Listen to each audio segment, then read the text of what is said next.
پھر آخری بات اس بارے میں تاکہ آگے جا سکیں انشاءاللہ. دیکھیے مینوفیکچرنگ میں ایک چیز کو کہتے ہیں ڈیزائنر سٹائل. اگر کوئی فیشن میں اس کو بہت شوق ہے تو وہ کسی شلوار قمیض کو دیکھ کے بتا دے کس ڈیزائنر نے بنائی ہے. کسی کو آرکیٹیکچر کا زیادہ علم ہو، بلڈنگ کو دیکھ کے کہہ دے کون سا آرکیٹیکٹ ہے یا کون سے آرکیٹیکٹ سے انسپائرڈ ہے. کسی کو گاڑیوں کا شوق ہو، دور سے گاڑی دیکھ کے کہہ دے گا یہ مرسیڈیز ہے، دور سے دیکھ کے کہہ دے گا یہ BMW ہے. ایسا ہی ہے نا. ہر مینوفیکچرر کا ایک ڈیزائن ہوتا ہے، اور ڈیزائن اس طرح ہوتا ہے کہ اس کو دستخط کرنے کی ضرورت ہی نہیں ہوتی. کیونکہ کسی پینٹنگ پہ جب تک دستخط نہ دیکھو پتہ نہ ہو کس نے بنائی ہے.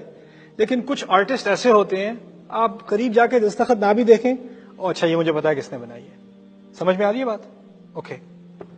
اللہ تعالیٰ بھی اپنے آپ کو کہتے ہیں المصور، تصویر بنانے والا. تصویر عربی میں صرف تصویر یعنی جس طرح ہم سوچتے ہیں تصویر اس طرح نہیں، لیکن کسی چیز کو اسکلپچر وغیرہ بنانا اس کو بھی مصور کہا جاتا ہے عربی میں. یعنی ہر چیز کی ترمیم کرنے والا، خوبصورت بنانے والا وہ اللہ ہے. اس کا بھی اپنا ایک سگنیچر ہے، یعنی اس کو دیکھ کے آپ پہچان جائیں کہ یہ کون ہے بنانے والا. اس سگنیچر کے کچھ فیچرز ہوتے ہیں. جیسے میں کتنے سال سے میں آئی فون استعمال کر رہا ہوں، دور سے بھی دیکھنے آپ کو پتا چل جاتا ہے آئی فون ہے. کیسے؟ ان کے کچھ سگنیچرز ہیں. سمپل ہوتا ہے، ایزی ٹو یوز ہوتا ہے، ایک خاص شیپ ہوتی ہے اس کی، ایکسیٹرا ایکسیٹرا. رائٹ. جب اللہ تعالیٰ کوئی چیز بناتے ہیں اس کی بھی کوئی خاص کوالٹیز ہوتی ہیں تاکہ انسان فوراً پہچان جائے کہ یہ مینوفیکچر ہے کون، یہ برانڈ ہے کون سی، اللہ تعالیٰ کی برانڈ. اس کی پہلی کوالٹی اللہ تعالیٰ نے بنائی ہے بیلنس. وَالسَّمَاءَ رَفَعَهَا وَوَضَعَ الْمِيزَانَ أَلَّا تَطْغَوْا فِي الْمِيزَانِ وَأَقِيمُوا الْوَزْنَ بِالْقِسْطِ وَلَا تُخْسِرُوا الْمِيزَانَ. میزان اس کی پہلی کوالٹی ہے. اسی سے آپ پہچان لو کہ یہ میرے رب کی بنائی ہوئی چیز ہے. اس کو بیلنس بڑا پسند ہے. اس نے بنائی چیزیں بیلنس میں ہو کیونکہ اس کو بیلنس بہت پسند ہے.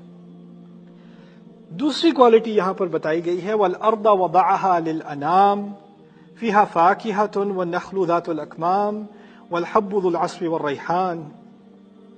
ان تمام چیزوں میں ایک چیز کامن ہے. اس کو میں ترجمہ پہلے کر دوں پھر سمجھاتا ہوں.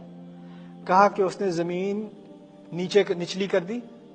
وضعها کے معنی اس کو سدھار بھی دیا، یعنی وہ ہلے نہ، تنگ نہ کرے، پھسلے نہ، تمہیں ڈبو نہ دے اپنے اندر، فوراً ایک دم سے کھل نہ جائے. آپ نے گھر کی فاؤنڈیشن بنائی ہے تو فاؤنڈیشن لگی رہے گی، ایک دم سے کریک ہو کے آپ کو اندر نہیں گھسا دے گی. وہ بھی ہوتا ہے پتہ ہے نا، خسف بہم الارض، کہ زمین کھا جائے. ایسا بھی ہوتا ہے. فلوریڈا میں پچھلے سال ہوا تھا، کوئی بندہ اپنے گھر میں بیٹھا ہوا سو رہا تھا، 50 فٹ نیچے گر گیا، پورا گھر دھس گیا زمین کے اندر بغیر کسی وارننگ کے. ایک اس نے زمین کو آپ کے لیے ہموار کیا، اس کو ہمبل کیا. وہ پاگل تھی زمین، جو ہے وہ ہلنے والی تھی، وحشت تھی اس میں، اس کی وحشت کو نکالا. پھر کہا وَالسَّمَاءَ وَضَعَهَا وَالْأَرْضَ وَضَعَهَا لِلْأَنَامِ، تمام جانوروں کے لیے، تمام زندہ چیزوں کے لیے، یعنی پودے، پھول، کس قسم کے جانور. ہر جانور کا ایک الگ مزاج، ہر جانور کا ایک الگ ماحول. کچھ کو سردی کی ضرورت، کچھ کو گرمی کی ضرورت، کچھ کو سائے کی ضرورت، کچھ کو سورج کی ضرورت، کچھ کو خشکی کی ضرورت، کچھ کو پانی کی ضرورت. ہر ضرورت کے حساب سے ان کے گھر بنوائے، ان کے اہتمام کیے. کبھی آپ کوئی ڈاکیومنٹریز دیکھیں مختلف جانوروں کے بارے میں، کتنی مختلف ان کی ضروریات ہوتی ہیں. کون سے پودے ہیں، پلانٹس ہیں، ٹریز ہیں جو یہاں نہیں اگتے کہیں اور اگتے ہیں. یہاں اگانے کی کوشش کرو نہیں اگیں گے.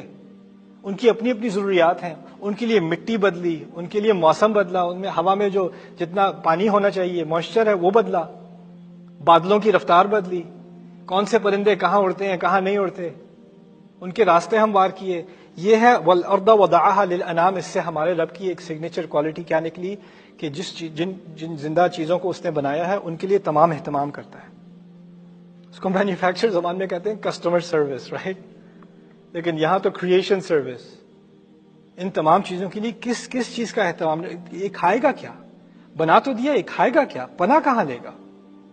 رہے گا کیسے؟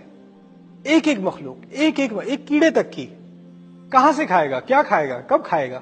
کتنے دن رہے گا؟ اولاد کیسے ہوگی اس کی؟ کہاں پر گھر بنائے گا؟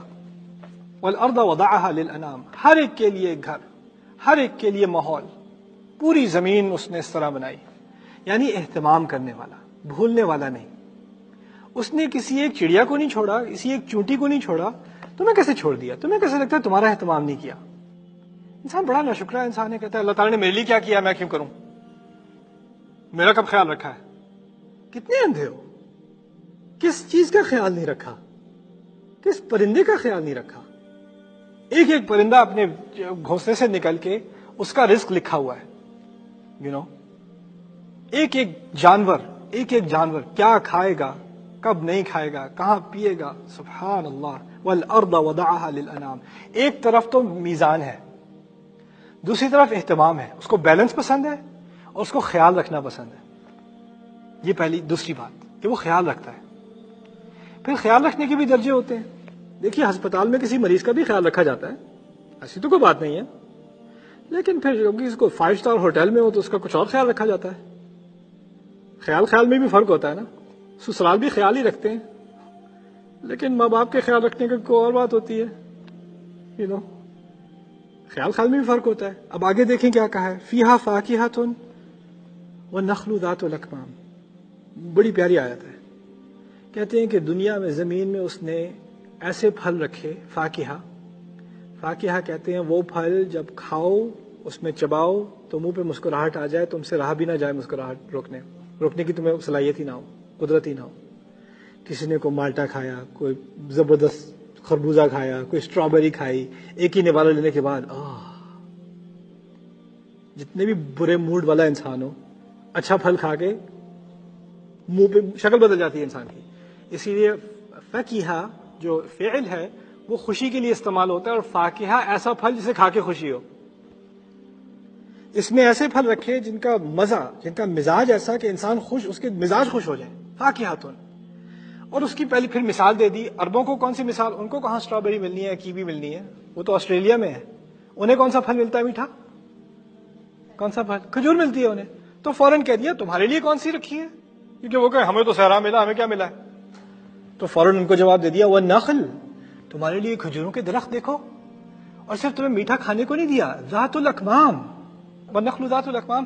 اکمام کہتے ہیں لپیٹنے کو، کسی چیز کو ریپ کرنے کو، جسے گفٹ ریپ کہا جاتا ہے نا، وہ بھی کما ہے. یعنی اللہ تعالیٰ چاہتے تو جس طرح ہم جانور کو کھلاتے ہیں نا، آپ گائے بھینس کو پلیٹ میں بھوسا ڈال کے سائڈ پہ کیچپ ڈال کے نہیں دیتے، زمین پہ ڈال دو کھا لے گی. یہی کرتے ہیں نا، اور وہ سروائیو کر جاتی ہے. وہ یہ نہیں کہتی اس میں تھوڑا نمک زیادہ ڈال دیں، تھوڑی مرچ زیادہ کم ہو جائے. کوئی نخرے نہیں ہوتے. اس نے کھانا ہے، زندہ رہنا ہے. زندہ رہنے کے لیے نہ آپ کو مزے کے ٹیسٹ کی ضرورت تھی، نہ آپ کو مسکرانے کی ضرورت تھی، نہ آپ کے مالٹے کو خوبصورت اورنج ہونے کی ضرورت تھی کلر میں، نہ آپ کے کیلے کو یلو ہونے کی ضرورت تھی. آپ کو چاہیے تھے proteins, carbohydrates, essential nutrients and fats. بس آپ کو اسی چیزوں کی ضرورت تھی. آپ کو اس کا کوئی ٹیسٹ نہ بھی ہوتا ہم کھا لیتے، کیونکہ ہمیں سروائیو کرنا ہے. اللہ کو کوئی ضرورت نہیں تھی کھانا مزے کا بنانے کی، کوئی ضرورت نہیں تھی پھل کو خوبصورت بنانے کی، اس کو ایک ایک کھجور کو گفٹ ریپنگ کے اندر ڈالنے کی کوئی ضرورت نہیں تھی. ذات الاکمام. یہ کیوں کیا جاتا ہے؟ اہتمام کیا ہے تمہارے لیے خاص، کہ تمہارے لیے صرف تمہاری ضروریات پوری نہیں کی. جانوروں کے لیے تو ضروریات پوری کی ہیں، تمہارے لیے ضروریات پوری کرنے سے زیادہ تمہاری خوشی کا اہتمام کیا ہے. تمہارا تو خاص اہتمام کیا ہے. دیکھو تمہیں کیسے کھلاتا ہوں، تم اپنے جانوروں کو کیسے کھلاتے ہو، اور میں تمہیں کیسے کھلاتا ہوں. تمہیں تو ذوق دیا ہے. میرا ایک دوست تھا، اس کا بہت زیادہ ڈائجسٹو پرابلم ہو گیا، ہاسپٹلائز ہو گیا. ہاسپٹلائز ہونے کے بعد اس کو 6 مہینے سالڈ فوڈ نہیں کھا سکتا تھا. یعنی میں اور وہ جایا کرتے تھے، کبھی چکن شاورما کھانے جا رہے ہیں، کبھی پیزا کھانے جا رہے ہیں، کبھی برگر کھانے جا رہے ہیں، اکٹھے کھاتے تھے ہر چیز.